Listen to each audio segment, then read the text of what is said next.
is your earliest memory of the civil rights movement?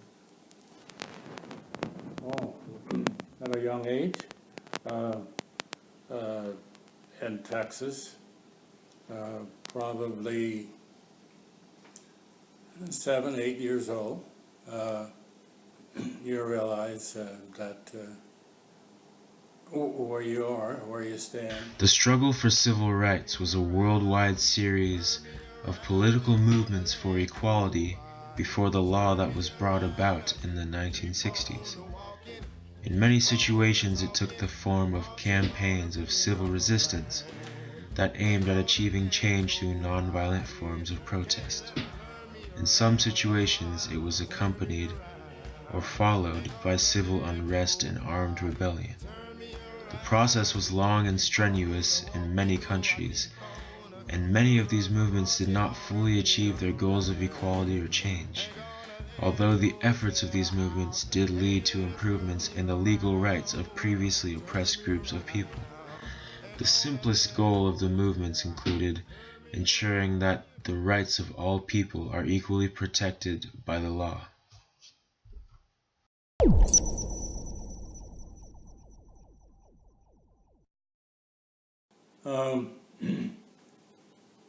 You know, my parents, I will say one thing about them. They were very religious, and but they did teach me one thing about being safe is not to go around a group or be involved with people of different color or whatever alone. You always had people with you, because you get blamed for a lot of things that you wasn't really a part of, and so that kept me pretty safe too. And also is to make sure you know who your friends are, and you pretty well know about when someone is really sincere or not.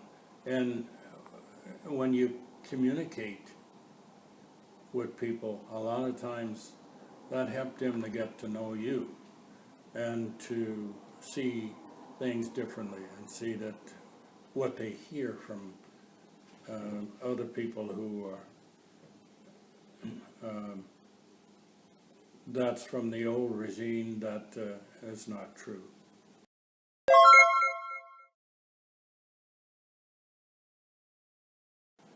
And my dad being a sharecropper, as far as the older kids didn't get the opportunity to go to school because he was a sharecropper and they had to help. At the harvest time, and they couldn't go to school until the harvest was over, and it was late getting into school. And that gave us a better opportunity to myself and the other younger sisters and brothers who moved to Portland. It was always apparent that, me being an athlete in high school, that there was a lot of things I couldn't become a part of. I couldn't join clubs and things of this nature.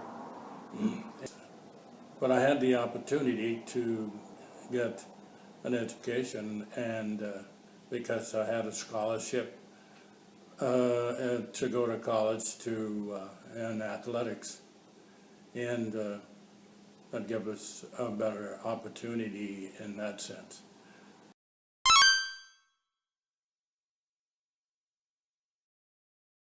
Were you ever a part of any movements? Any big or small movements? Like sit-ins or... Oh, yes. There was a tavern which they didn't want any blacks in there. They wouldn't, if you went in, they didn't want to serve you. It was on 33rd and Killingsworth. And my brother and I and my wife, with others' help from the NAACP, they had people who was overseeing this whole thing. And my brother was married to a Caucasian woman, so she also was a part of this by pretending she was not a part of the party that was there, and she sat next, real close to where we were sitting, and observed what was going on and what was said. And so the NAACP had got a report from it. They had the state to go in, and the place was closed down until they got everything straightened out. How many people were there to sit in? There was four of us.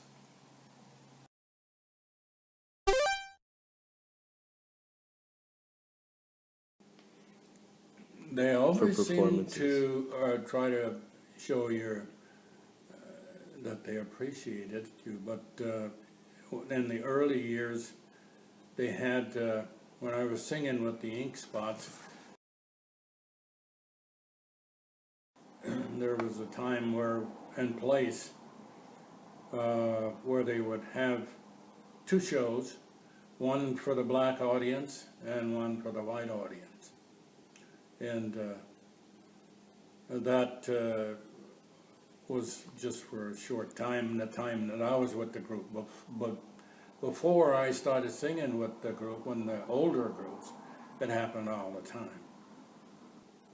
You know, well, usually when people drink, they like to express their whatever, and sometimes it's not good. When I was singing, I had that kind of experience because you'd be around people who drink, and they always want to talk about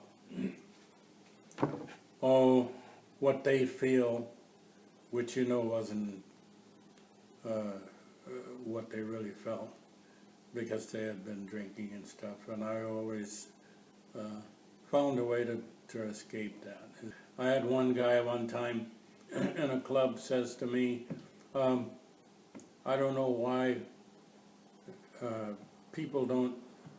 people don't like your people. I said, well, you know my people? It's a joke.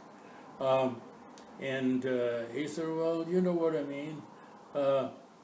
You can move next door to me anytime, he says. And I know it's this alcohol talking.